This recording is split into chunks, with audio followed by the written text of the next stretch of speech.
अब हम अपनी सैलरी शीट पर काम को शुरू करते हैं। तो दोस्तों सबसे पहले हम यहाँ पर कुछ चीज़ों को लिख लेते हैं जिनकी मदद से हम लोग सैलरी शीट को बनाते हैं। फॉर एग्ज़ाम्पल मैं लिख लेता हूँ यहाँ पे सबसे पहले सीरियल नंबर। सीरियल नंबर लिखने के बाद मैं यहाँ पे लिख लेता हूँ नेम, कि एम्प्लॉय का जो नेम है वो क्या है। फिर उसके बाद मैं उसकी डेजिग्नेशन लिख लेता हूँ कि वो किस कैटेगरी में है। अच्छा, इसके बाद मैं लिख लेता हूँ बैंक, कि उसका बैंक नंबर, अकाउंट नंबर क्या है, या फिर मैं लिख लेता हूँ अकाउंट नंबर क्या है उसका, अकाउंट नंबर उसका क्या है। अकाउंट नंबर लिखने के बाद मैं इसमें लिख लेता हूँ उसकी प्रीवियस सैलरी क्या है, प्रीवियस सैलरी। फिर उसके बाद मैं उसकी लिख लेता हूँ basic salary, basic salary. Basic salary लिखने के बाद मैं लिख लेता हूँ टोटल सैलरी। अच्छा, मैं थोड़ी सी जगह कम होने की वजह से इन पर अकाउंट नंबर के बीच में आऊँगा, एल्टर और इंटर मारूंगा तो ये नीचे चला जाएगा। आप देख सकते हैं, मैं इसको डबल क्लिक मार के छोटा कर लूँगा। प्रीवियस सैलरी के बीच में आऊँगा, एल्टर इंटर मारूंगा तो ये छोटा होता जाएगा। मतलब एक जो टेक्स्ट है वो 2 कॉलम की जगहों पर तकरीबन आता जाएगा। अब मैं इसको डबल क्लिक मार के सैलरी, ताकि मेरे पास जगह कम है, मैं इसको इस तरीके से कर लेता हूँ टोटल सैलरी। टोटल सैलरी के बाद मैं लिख लेता हूँ एडवांस। एडवांस की शॉर्ट फॉर्म ADV होती है, एडवांस सैलरी। जैसे ही मैं एडवांस सैलरी, फिर इसको एल्टर इंटर मार के डाउन। एडवांस सैलरी के बाद मैं लिख लेता हूँ एक्स्ट्रा पीरियड, एक्स्ट्रा पीरियड, और मैं इसको भी मिड में ले आता हूँ। एक्स्ट्रा पीरियड के बाद मैं लिख लेता हूँ number of days.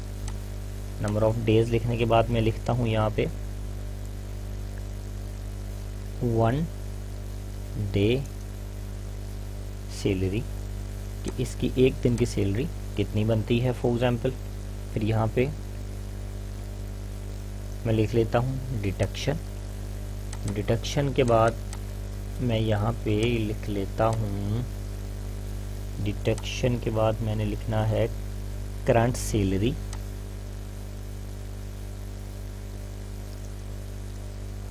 Current salary, current salary के बाद मैं लिखता हूँ पेबल सैलरी।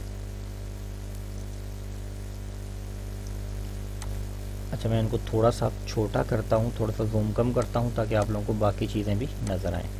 पेबल सैलरी के बाद मैं लिख लेता हूँ डेट। अच्छा, पेबल सैलरी के बाद हम लिखेंगे पेड सैलरी। पेड सैलरी के बाद हम लिखेंगे डेट, और डेट को हम लिखने के बाद हम लिखेंगे पेंडिंग सैलरी। अच्छा जी, पेंडिंग सैलरी लिखने के बाद हम यहाँ पर क्या लिख लेंगे, एक नोट अपने पास। तो दोस्तों अब मैं इस पूरी लाइन को सिलेक्ट करता हूँ और इसको सेंट्रलाइज कर दूंगा ताकि मेरे काम में मुझे आसानी हो, और इस पूरे को पकड़कर ऐसे सेंट्रलाइज, ताकि मेरा काम आसानी से हो सके। या फिर मैं लेफ़्ट साइड पर लगा इनको कर देता हूँ। अब मैं इनको पूरे को सिलेक्ट करके इनको बॉर्डर दे देता हूँ, या फिर मैं इनको हाईलाइट बॉर्डर से कर देता हूँ इस तरीके से, और एक एक कॉलम के ऊपर ब्लैक कलर का बॉर्डर दे देता हूँ ताकि मुझे आप लोगों को सिखाने में आसानी रहे। तो दोस्तों सबसे पहले हम सीरियल नंबर लिखेंगे। अब हम बनाते हैं 8 बंदों की सैलरी, 1 2 3 4 5 6 7 8 9, चलें 10 की बना लेते हैं। अब हमने बनानी है 10 बंदों की। सबसे पहले मैं इसका नाम लिखता हूँ रिदा, इसका नाम लिखता हूँ निदा, इसका नाम लिखता हूँ अलीज़ा, इसका नाम लिखता हूँ मैं आमना, इसका नाम मैं लिखता हूँ अरूज, इसका नाम मैं लिख लेता हूँ इरम, इसका नाम मैं लिख लेता हूँ मरियम, इसका नाम मैं लिख लेता हूँ अली, इसका नाम जुनेद, इसका नाम फैसल। तो दोस्तों देख सकते हैं कि हमने सीरियल नंबर और नाम लिख लिए हैं। अब हम इनकी डेजिनेशन बताएंगे। डेजिनेशन फॉर एग्जांपल रिदा, रिदा जो है वो क्या है, रिदा इंग्लिश, इसकी डेजिनेशन इंग्लिश की टीचर है ये। फॉर एग्जांपल रिदा जो है वो उर्दू की है, अलीज़ा जो है वो मैथ्स की है, आमना जो है वो कंप्यूटर की है, और अरूज जो है वो कॉमर्स की है।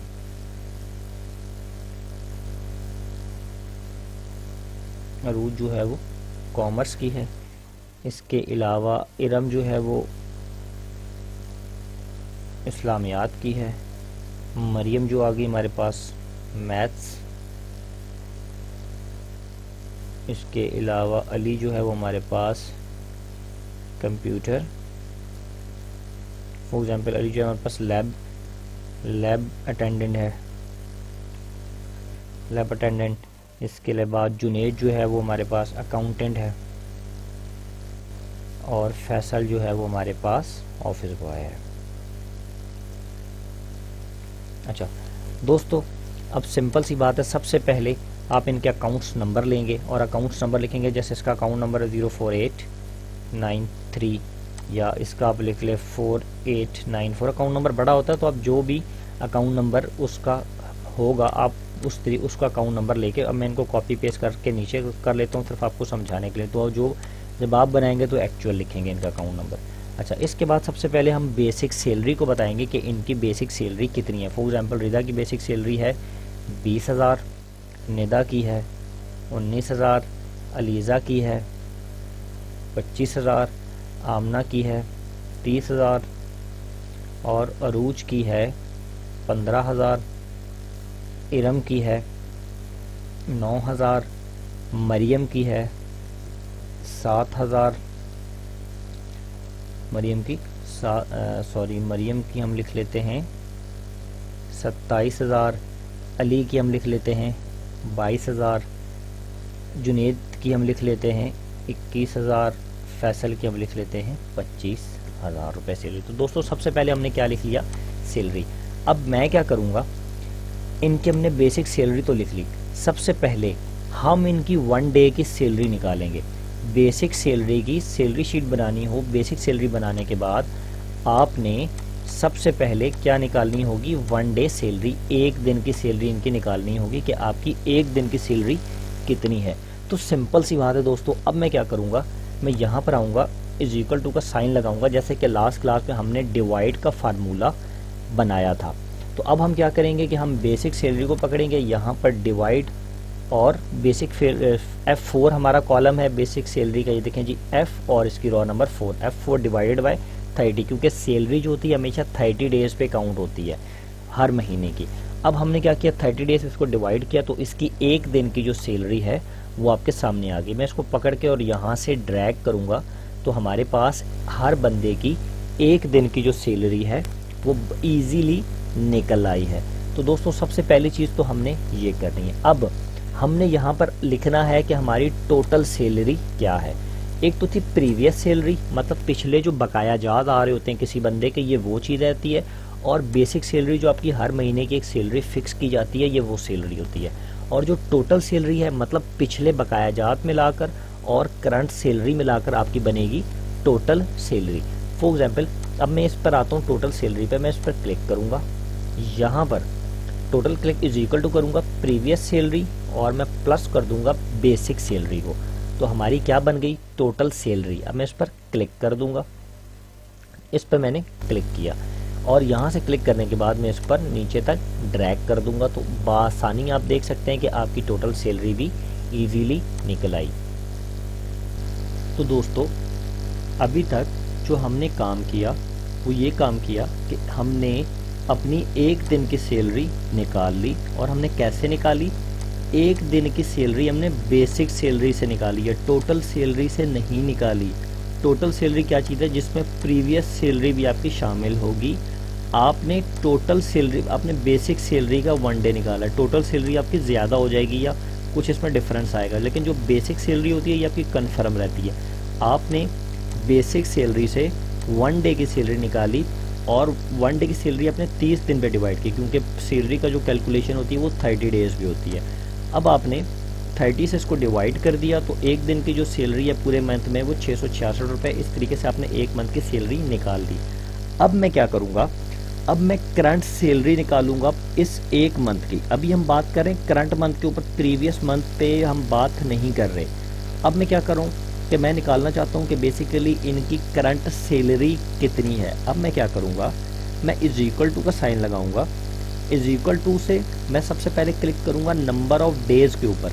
मैं यहाँ पर जितने नंबर ऑफ डेज़ लिखूँगा, फॉर एग्जाम्पल 1 2 3 4 5, जितने भी मैं नंबर ऑफ डेज़ लिखूँगा उस हिसाब से इसकी सैलरी ऑटोमेटिक निकल आएगी। मैं सबसे पहले कॉलम है मेरे पास जे, मैं जे के कॉलम पर क्लिक करता हूँ और मल्टीप्लाई करूँगा पर डे सैलरी से। पर डे सैलरी से मैं यहाँ पर आकर क्लिक करूँगा पर डे सैलरी से और मैं माइनस कर दूँगा एडवांस सैलरी से। फॉर एग्जांपल कोई बंदा अगस्त की सैलरी उसको जा रही है और वो उससे पहले ही 4000 5000 या 6000 वो एडवांस लेके जा चुका है, तो उसकी जो करंट सैलरी है उसमें से एडवांस माइनस हो जाएगा। मैं इस पर एडवांस पे क्लिक करता हूँ तो आप देख सकते हैं J4 K4 -H4 और मैं एंटर पे बटन कर दूंगा। अब मैं यहाँ पर for example number of days लिखता हूँ।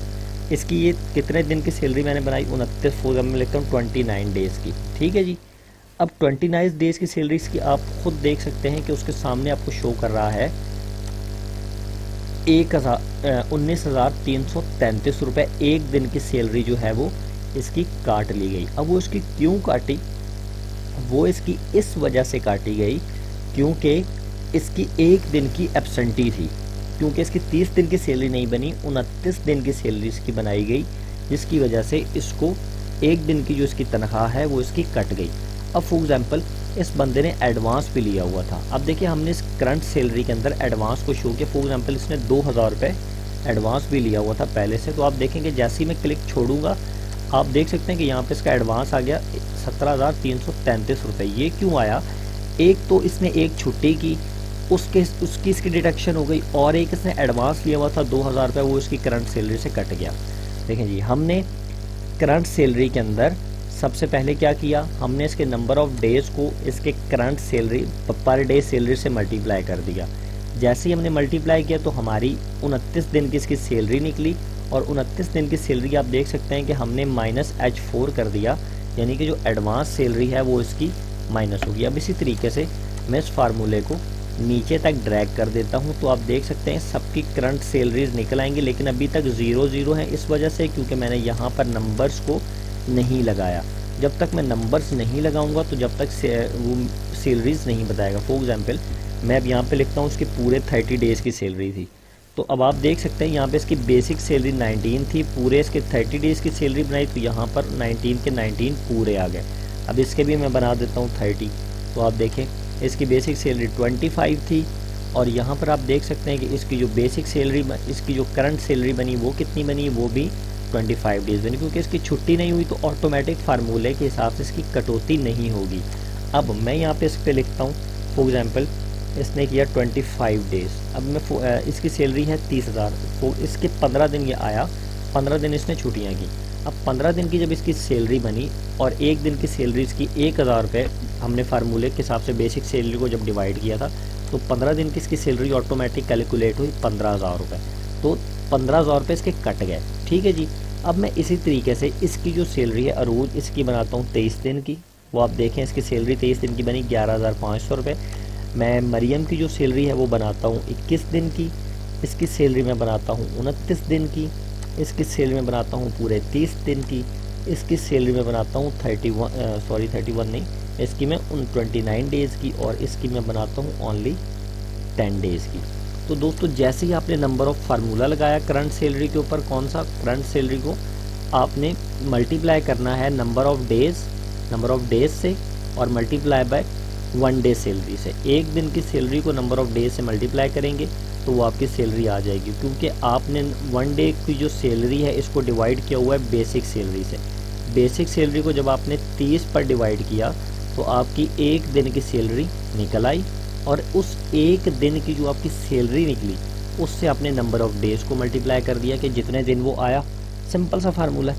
तो आपने जब इसको नंबर ऑफ डेज से मल्टीप्लाई किया तो आपके पास करंट सैलरी आ चुकी है। तो दोस्तों अब मैं देखना चाहता हूँ तो जो मेरी डिडक्शन है किस बंदे की एक महीने में कितनी डिडक्शन हुई। फॉर एग्जांपल इसकी एक छुट्टी थी इसकी 15 छुट्टियाँ हैं, इसकी 23 इसकी 7 छुट्टियाँ हैं, इसकी 9 छुट्टियाँ हैं, इसकी भी 9, इसकी 1 छुट्टी है, इसकी कोई छुट्टी नहीं है, इसकी 1 छुट्टी है और इसकी 20 छुट्टियाँ हैं। तो दोस्तों इसका सिंपल सा हल है, जो डिडक्शन है, मैं डिडक्शन वाले कॉलम में आऊँगा, इज इक्वल टू का साइन लगाऊँगा, अपनी जो मेरी बेसिक सैलरी है उस पर क्लिक करूँगा। टोटल पे नहीं करना मैंने बेसिक सैलरी पे जो है वो क्लिक मारनी है। मैंने बेसिक सैलरी पे क्लिक किया और मैं माइनस कर दूंगा कौन सी चीज़, करंट सैलरी जो कि आई। अब मैंने करंट सैलरी पर क्लिक करके अपनी करंट सैलरी माइनस की, तो आप देख सकते हैं कि वो आपको बता रहा है कि इसकी जो डिडक्शन है वो 2666 रुपये हुई। मैं इसी तरीके से पूरे फार्मूले को नीचे ड्रैग कर देता हूँ, तो वो उसको बता रहा है कि इसकी 30 दिन पूरा आया था तो इसकी कोई भी डिडक्शन नहीं हुई। ये भी 30 दिन पूरा आया, इसकी कोई डिडक्शन नहीं हुई। ये 15 दिन आया टोटल और इसकी कितनी डिडक्शन हुई, 15,000 रुपये। ये 7 दिन इसकी एब्सेंट हुई तो उसके 35 की डिडक्शन हुई। ये 21 दिन आया तो इसकी डिडक्शन हुई 2700 रुपये।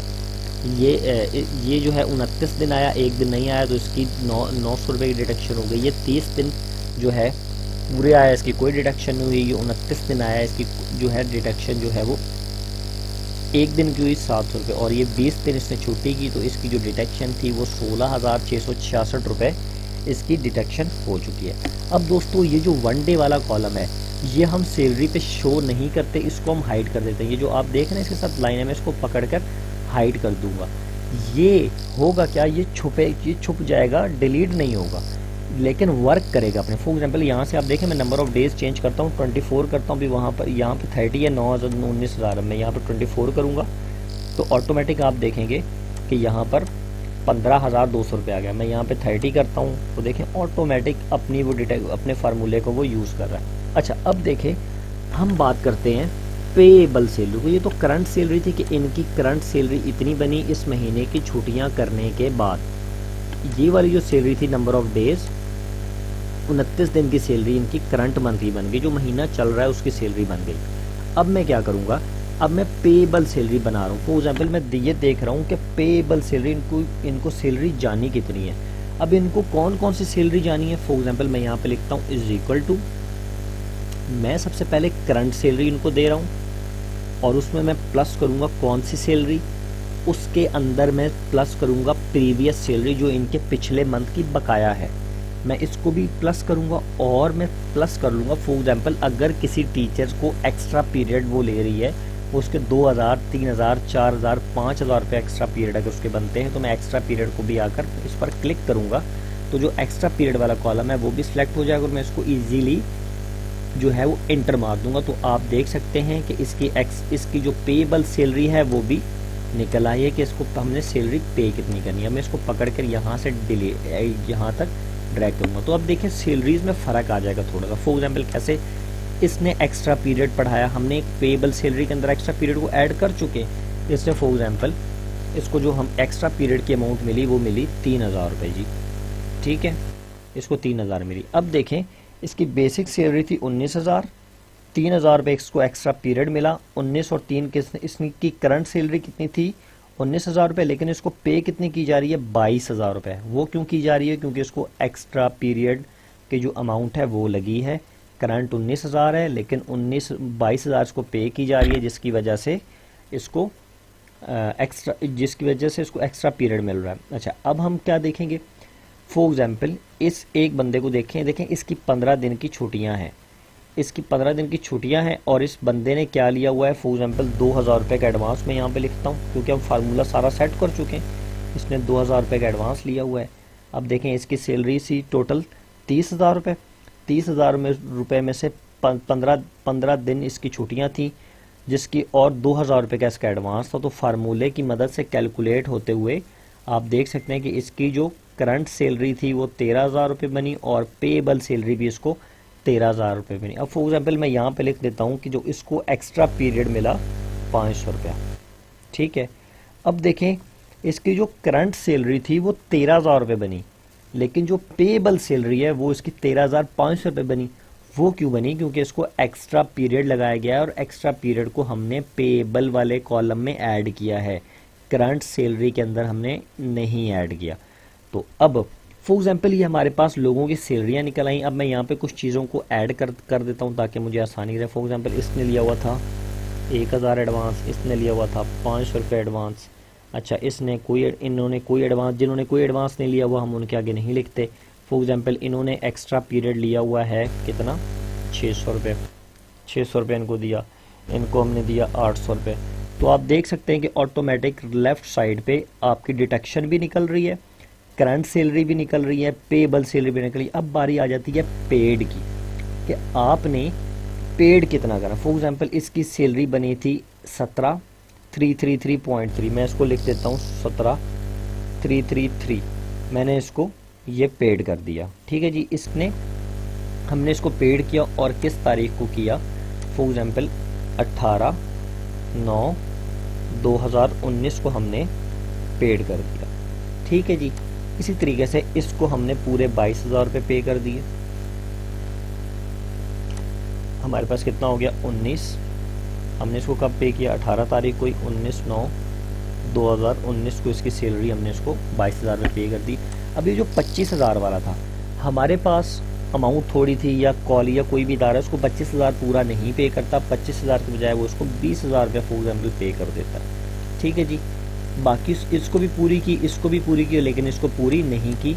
और जो इसकी डेट थी वो डेट हम डाल देते कि इसको 19/9/2019 को इसको सैलरी दी गई। इसको 13,500 रुपये, इसको 11,500 रुपये, इसको हमने दे दिया 7,100, इसकी पूरी हो गई। इसको 25,000, इसको दे दिया उन्होंने 15,000 रुपये, इसको आपने दे दिया 21,500 रुपये, इसकी पूरी सैलरी पेड होगी 20,900 रुपये की, इसकी भी सैलरी पूरी पेड होगी 8,333 जी। अब आपने इनके साथ डेट डाल दें कि इनको किस किस डेट को सैलरी पेड हुई, वो आपने सारा प्रॉपर तौर पर यहाँ पर लिख दिया। अब हमने मालूम करना है क्या किसी की सैलरी इस मंथ के अंदर पेंडिंग तो नहीं थी, क्या सबको पूरी अमाउंट पेड हो गई। तो इसका सिंपल सा फार्मूला है जी, आपने इसको कैसे लगाना है मैं आपको समझा। ये जो डेट का कॉलम है, 1 डे वाली सैलरी को आपने हाइड कर देना है और इसको भी आपने हाइड कर देना है, या सामने ऐसे दिखा देना है कि इस डेट को पेड हुई। अब हम क्या करेंगे, हम चेक करना चाहते हैं किसी बंदे की पेंडिंग सैलरी कितनी है। तो हम यहाँ पर आएंगे इज इक्वल टू में हम क्या करेंगे, पेबल सैलरी कि कितनी इस बंदे को सैलरी पे करनी थी, पेबल सैलरी। ठीक है, और यहाँ से हम इसको माइनस कर देंगे पेड सैलरी से कि हमने इसको दी कितनी है। जैसे हम इंटर मारेंगे तो वो आप देख सकते हैं, मैं यहाँ पर 0.3 कर देता हूँ ताकि वो 0 हो जाए।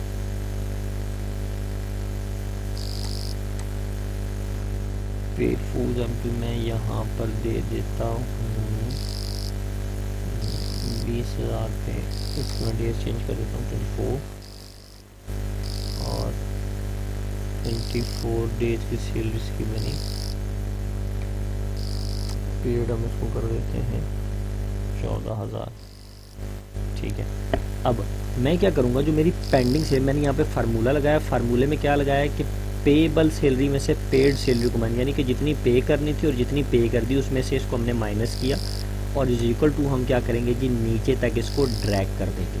तो आप देख सकते हैं कुछ लोगों की पेंडिंग सैलरीज 5,000 रुपये आ रही है।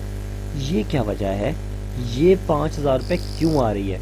ये इस वजह से आ रही है क्योंकि इसकी सैलरी बनती थी 25,000 रुपये, लेकिन हमने इसको पे की 20,000 रुपये, तो इसकी सैलरी रह गई 5,000 रुपये बकाया।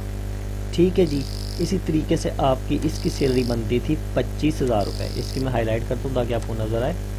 इसकी सैलरी बनती थी 25,000 रुपये, 25,100, लेकिन इसको हमने पे किया 15,000 रुपये, तो जिसकी वजह से इसका 10,100 रुपये इसकी सैलरी जो है वो अभी रिमेनिंग है। पेंडिंग सैलरी में इसकी सैलरी जो है वो अभी बाकी है। तो दोस्तों ये थी एक सिंपल सी सैलरी शीट और आसान सी कि आप लोगों ने सैलरी शीट को कैसे बनाना है। अब मैं मज़ीद आपको एक चीज़ समझाता हूँ। देखिए अभी तक हमने प्रीवियस सैलरी किसी की भी ऐड नहीं की, लेकिन प्रीवियस सैलरी को हमने, आप देख सकते हैं इसका कॉलम है ई, हमने प्रीवियस सैलरी को पेबल सैलरी में ऐड किया हुआ, ये आप देख सकते हैं E4 हमने ऐड किया हुआ। फॉर एग्जाम्पल मैं यहाँ पे प्रीवियस सैलरी भी डाल देता हूँ कि इस बंदे की, रिदा की जो प्रीवियस सैलरी थी वो थी 5,000 रुपये। ठीक है जी। अच्छा अब देखें इसकी बेसिक सैलरी 20,000, प्रीवियस सैलरी 5,000, 25,000 रुपया इसका हो गया। सिंपल सी बात है, 24 डेज इसने आई, ये भी कैलकुलेशन हो गया। अभी देखें जो इसकी प्रीवियस सैलरी है, इसकी करंट सैलरी कितनी बन रही थी, 14,000 रुपये करंट मंथ की, लेकिन यहाँ पर पेबल 19,000 आ गया। वो इस वजह से आ गया क्योंकि इसके ये जो प्रीवियस सैलरी के 5,000 रुपये ये भी इसके अंदर ऐड हो गए। जब इसको 19,000 रुपया इसका टोटल बना और इसको पेड हुआ 14,000 रुपया, तो इसके जो पेंडिंग्स रह गए वो 5,000 रुपये इसके पेंडिंग रह गए। तो दोस्तों ये एक सिंपल सा फार्मूला है। अब हम क्या करेंगे, यहाँ पर हम स्टेटस देंगे अपनी याद दहानी के लिए कि ये पेंडिंग है, ये क्लियर है, कि जो जो बंदा हमारे पास क्लियर होता जाएगा हम क्या करेंगे, उसको क्लियर करते जाएंगे। भाई ये बंदा हमारे पास से इस बंदे की सैलरी हमारे पास क्लियर है और इस बंदे की सैलरी हमारे पास क्लियर नहीं है, ताकि आपको याद रहेगा कि अगले महीने आपने इसको देनी है। अब होगा क्या, फॉर एग्जांपल मैं आपको मज़ीद समझाता हूँ। जैसे कि मैं यहाँ पे नंबर ऑफ डेज 20 कर देता हूँ, देखें जी अपने आप चेंज हो रहा है, ठीक है। और मैं यहाँ पर 20 के बजाय 21 डेज़ कर दूँ तो ठीक है, 21 डेज़ में यहाँ पे सैलरी क्रिएट बना रहा। अच्छा अब देखें वो कह रहा है, फॉर एग्जांपल हम ये बना रहे हैं, इस पूरे को हम कर लेते हैं मर्ज, और मर्ज करने के बाद हम लिखते हैं इसके ऊपर सैलरी। सबसे पहले हम इदारे का नाम लिखते हैं, for example reader college Bhalwal, और एंटर मारते हैं हम इसको एंटर, ताकि ये थोड़ा सा नीचे हो जाए। और हम इस पर लिखेंगे ब्रैकेट में डाल के एकेडमिक स्टाफ की सैलरी बना रहे हैं, और हम इसमें लिख देंगे सैलरी मंथ ऑफ अगस्त 2000, या फिर आप लिख लें सैलरी मंथ ऑफ सितंबर 2019।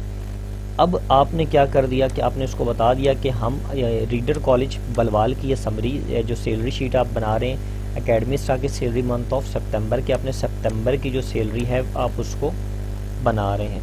तो दोस्तों ये था सिंपल सा फार्मूला, मैं इसको थोड़ा सा हाईलाइट कर देता हूँ ताकि हमारी मज़ीद अच्छी लगे। अब मैं इनको बॉर्डर्स दे देता हूँ ताकि मेरे बॉर्डर्स भी क्लियर हो जाए, और मैं इस पर दोबारा से आकर इसको बॉर्डर करता हूँ ताकि आप लोगों को एक एक चीज़ क्लियर हो, और हम प्रॉपर एक सैलरी का जो फॉर्मेट है आप लोगों को मिल सके, और आप लोग इसी तरीके से मुझे प्रॉपर सैलरी का जो प्रोजेक्ट्स है वो मुझे दे सकें। अब देखें जी, सबसे पहले तो हमने ये काम कर लिया, हर चीज़ को कैलकुलेट कर लिया, previous salary, basic salary, total salary, किसने कितना एडवांस लिया, किसको कितना एक्स्ट्रा लगा, नंबर ऑफ डेज कितने थे, डिडक्शन कितनी थी, डिडक्शन के साथ करंट सैलरी कितनी बनी, लेकिन पेबल सैलरी कितनी हुई, फिर पेड कितनी की, और पेड करने के बाद सैलरी रह कितनी गई, कि कितनी इसकी मज़ीद पेंडिंग सैलरी है जो कि अगले महीने पे इसको की जाएगी। सितंबर में इसको ये इतनी सैलरी इसको पेड हो चुकी। अब हम क्या चीज़ करेंगे, हम चेक करते हैं मजीद जाकर। अब देखें सबसे पहले आ रहा है हमारे पास प्रीवियस सैलरी का कॉलम, हम यहाँ पर इक्वल टू सम का फार्मूला लगाएंगे ब्रैकेट, और जैसे पहले मैंने समझा पूरी लाइन को ड्रैग करके ब्रैकेट को बंद कर देता हूँ। तो वो अब आपको बता रहा है कि जो आपकी प्रीवियस सैलरी थी, यानी कि सितंबर से पहले अगस्त का महीना था, तो ये जो अगस्त की प्रीवियस सैलरी थी ये आपकी 5,000 रुपये। अब मैं इस पूरे फार्मूले को आगे लेके जाता हूँ तो आपको समझ आ जाएगी। मैं यहाँ तक ले आता हूँ, और जो डेट वाला फार्मूला है इसको यहाँ से उस पर डिलीट मार देता हूँ ताकि यहाँ पे फार्मूला डिलीट हो जाए। अब देखें जी, सिंपल सा फार्मूला है, आपकी प्रीवियस सैलरी 5,000 रुपये थी, बेसिक सैलरी आपकी बनी 31,300 रुपये। कितनी बनी? 21,300 रुपये। अब टोटल सैलरी जो आपकी बन गई 21,800 रुपये, वो इस वजह से बन गई टोटल के अंदर आपका बेसिक और प्रीवियस सैलरी टोटल के अंदर आपका ऐड हो गया। अच्छा, टोटल फॉर एग्जांपल किसी बंदे की मजबूरी थी, कोई बंदा जाना चाहता था, या कोई भी ए टू ज़ेड किसी के भी साथ कोई भी प्रॉब्लम हो सकती है जिसकी वजह से उन्होंने इदारे से कहा कि आप हमें एडवांस दे दें। किसी ने 5 ले लिया, किसी ने 4 ले लिया, किसी ने 15 ले लिया, किसी ने पूरी सैलरी एडवांस ले ली। तो अब वो बता रहा है कि बेसिक सैलरी इतनी थी, अब एडवांस कितना लिया गया? 5500 रुपये एडवांस लिया गया। ठीक है जी, 5500 रुपये एडवांस लिया गया। एक्स्ट्रा पीरियड की अमाउंट टोटल टीचर्स को मिलाकर कितनी की गई, 4,900 रुपये एक्स्ट्रा अमाउंट दी गई। नंबर ऑफ डेज टोटल्स कितने बने, सारी सैलरीज को मिलाकर टोटल टीचर्स के 252। हर बंदे की डेज आ रहे हैं, किसी को 24, किसी को 30, किसी की 15, किसी की 30। अब वो बता रहा है कि जो टोटल सैलरी की डिडक्शन थी वो कितनी हुई। अब टोटल सैलरी बननी थी 21,800 रुपये की, उसमें से 39,800 रुपये की डिडक्शन हो गई, और जो करंट सैलरी बनी वो सैलरी कितनी बनी, 1,73,200 रुपये की आपकी करंट सैलरी बन गई। उसका रीज़न ये कि जो छुट्टियाँ थी आपकी इस करंट सैलरी में से ये भी माइनस हो गई, और जो एडवांस लिया हुआ था वो भी माइनस हो गया करंट सैलरी के अंदर से। फिर क्या होगा, पेबल सैलरी की बात आएगी कि अब पेबल सैलरी कितनी इसको पे करनी है। पेबल सैलरी से मुराद एक तो आपकी करंट मंथ की जो आपकी सैलरी है, ये सामने आई छुट्टियाँ मुठियाँ काट के आपकी कितनी सैलरी पे होनी है। अब इसके साथ जो आपकी लास्ट मंथ पिछले मंथ यानी कि मंथ ऑफ अगस्त की जो आपकी सैलरी बाकी थी वो जब आप यहाँ लिखेंगे तो वो ऑटोमेटिक कहाँ पर आपकी ऐड हो जाएगी, पेएबल के अंदर, क्योंकि हमने प्लस किया पेएबल सैलरी के अंदर प्रीवियस सैलरी को। आप देख सकते हैं प्रीवियस सैलरी का कॉलम नंबर E4 है, हमने इस पेएबल सैलरी के अंदर E4 को हमने प्लस किया हुआ है। अब आपकी पेएबल सैलरी निकल आई, फिर आपने लिखा कि पेड कितनी कितनी की, जैसे इसकी 19,000 सैलरी थी आपने इसको 14 पे कर दी, इसकी 20,000 रुपये सैलरी थी आपने इसको 22,000 रुपये सैलरी बनती थी आपने 22 के 22 इसको पे कर दी। अब इसकी फॉर एग्जांपल 19,000 रुपये करंट सैलरी बनती थी, लेकिन इसको पेएबल 22,000 की जा रही। क्यों इसको 22 क्यों की जा रही है, क्योंकि इसको 3,000 रुपये एक्स्ट्रा पीरियड लगाया गया है। ठीक है, फॉर एग्जांपल अगर इस बंदे की 2,000 रुपया इसकी प्रीवियस सैलरी भी होती, तो अब देखें जी 2,000 रुपया इसकी प्रीवियस सैलरी, बेसिक सैलरी उसकी 19 और 2 21,000 हो गया आपके पास। अब इसको एक्स्ट्रा पीरियड कितना लगा, 3,000 रुपये का, 21 और 3 कितने हो गए, 24,000 रुपया इसको पे होना चाहिए। लेकिन देखें जी करंट सैलरी कितनी आ रही है इसकी 19,000 रुपये, क्योंकि ये एक मंथ की सैलरी है सितंबर की, इसके अंदर पिछला महीना ऐड नहीं है अगस्त वाला। वो अब पिछला महीना जो प्रीवियस सैलरी होगी वो यहाँ पर ऐड होगी पेएबल के अंदर, कि 24,000 हो गया, करंट 19 थी और पिछला वाला जो आपका जो पिछला बकाया जात थे 2,000 रुपये वो भी इसमें ऐड हो गया पेएबल में, और जो आपकी एक्स्ट्रा अमाउंट थी वो भी आपकी पेएबल के अंदर ऐड होगी। फिर आपने अमाउंट को पेड किया, जिसको दिया, फॉर एग्जांपल किसी बंदे की 25,000 थी उसको 25,000 दिया, तो उसको जो पेंडिंग सैलरी थी वो 0 आ गई। अब जिनको पूरी सैलरीज पे नहीं की गई उनकी सैलरीज कितनी कितनी आ गई, उनके बकायाजात आ गए पेंडिंग सैलरीज के अंदर। अच्छा, अब तो ये जो चीज़ हम लोगों ने बनाई, ये हमने बनाई एक समरी ताकि हमें मालूम हो सके। अब हम बोल्ड समरी बनाते हैं।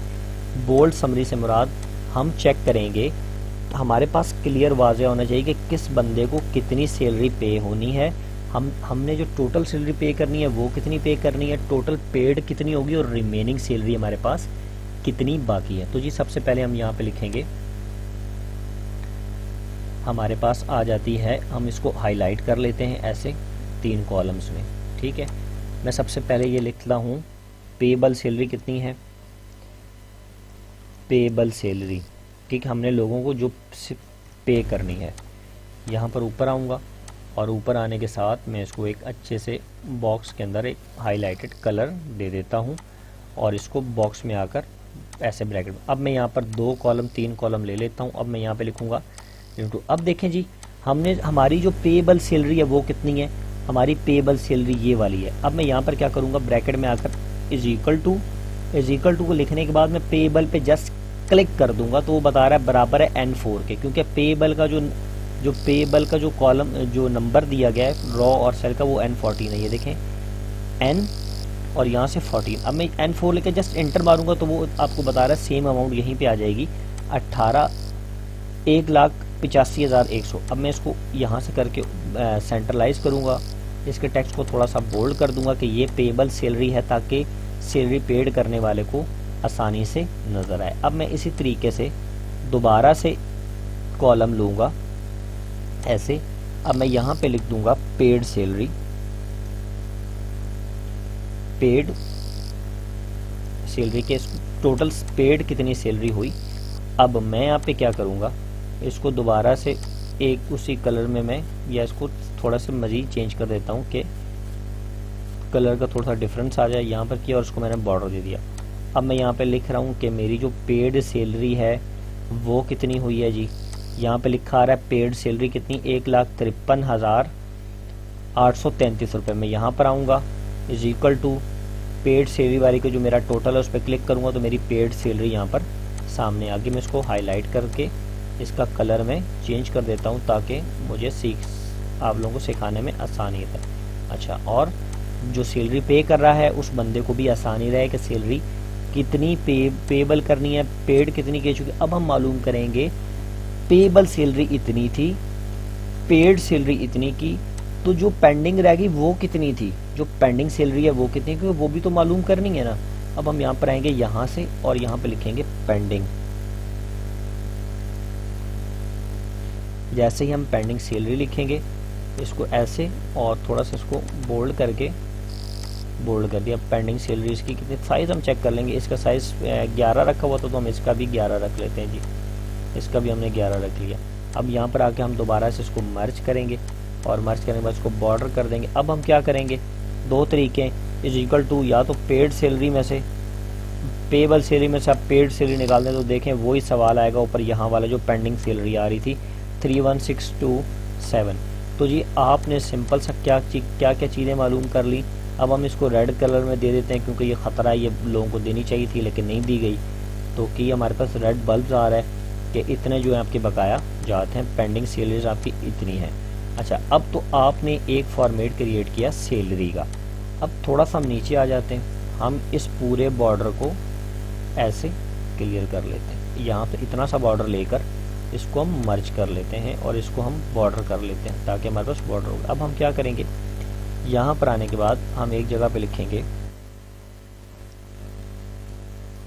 अकाउंट ऑफिस, थोड़ा सा अकाउंट ऑफिस के बाद हम इसमें स्पेस डालेंगे। स्पेस डाल के हम लिख देते हैं प्रिंसिपल साइन और इसके आगे हम लिख देते हैं स्पेस देके डायरेक्टर साइन। अब ये सैलरी 3 जगहों पर जाकर अप्रूव होगी अकाउंट ऑफिस से। थोड़ा सा मैं इनको बोल्ड करता हूँ ताकि आप लोगों को नज़र आए और इनका स्पेस थोड़ा सा मैं कम करता हूँ ताकि मेरे कॉलम के ये अंदर आ जाए। जैसे कि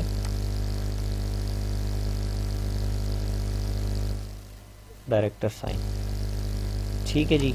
आपके सामने अकाउंट ऑफिस से पहले सैलरी अप्रूव होगी, फिर इसको प्रिंसिपल अप्रूव करेगा और डायरेक्टर साहब अप्रूव करेंगे जब भी आपने सैलरी बनानी है। तो ये एक सैलरी का प्रॉपर फॉर्मेट है। अच्छा, अब फॉर एग्जांपल आपने अपने पास इस सैलरी का जो फॉर्मेट है इसको आप लोगों ने सेव कर लेना है। अब आपने कुछ भी नहीं करना, जैसे ही आपका नया मंथ आएगा आप ये वाले जो पेंडिंग सैलरीज आ रही हैं इसको आप मैनुअल तरीके से कहाँ पे लिखेंगे, यहाँ पर प्रीवियस सैलरी में लिखेंगे और बाकी चीज़ें वही रहेंगी। नंबर ऑफ़ डेज़ को जस्ट आप डिलीट मारेंगे। जैसे ही आप नंबर ऑफ़ डेज़ को डिलीट मारें, अब आप इसको देखें पेड सैलरी जो आपने की इसको आप डिलीट मारें। अच्छा, इसके अलावा आपकी एक्स्ट्रा पीरियड करंट मंथ के डिवाइड मारें, एडवांस सैलरी को आप डिवाइड मारें, ठीक है जी।